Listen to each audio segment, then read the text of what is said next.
How to play Fortnite on iOS, iPhone, iPad, and iPod Touch after the App Store ban in 2022. Canada Dry, not a sponsor, but just trying to hide these cracks. Alright, so click on the first link in the description. It'll bring you right here to xbox.com/play. You can see Fortnite, tap on play for free. And over here, you can see it says get ready to play. Simply tap on that. And now add it to your home screen. So just tap on the share button right there, scroll down, tap on add to home screen, and just hit add for cloud gaming. Now, once that is done, simply open up the cloud gaming app, and we are basically almost done. Again, over here, tap on play for free and tap on sign in. You do have to have an Xbox account. You don't have to own an Xbox, but make an Xbox account if you don't have one. I'm gonna go ahead and log in and stay signed in. Yes. Okay, and just like that, it is loading, and now it says play. Tap on play, and we're going to play Fortnite now on our iPhone, iPad, and iPod Touch using Cloud Play.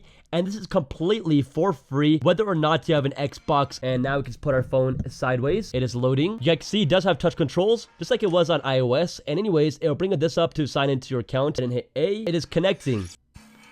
Boom. Now, this does rely on our internet connection, so make sure you have a fast internet as it's using cloud gaming to stream this to your iPhone, iPad, and iPod Touch. I'm gonna go ahead and skip this, and look at that. If you go to play, it'll ask you how you want to fire your weapon. So there's auto fire, you can tap anywhere, or dedicated buttons. I'm just gonna tap on anywhere. And yeah, it's so cool that it works with touch controls just like a native app. Now, if it does take some time to load into the game, that's because the servers are probably really full. So just give it another shot. I'll just go ahead and restart this entire process, do it again, and it should work.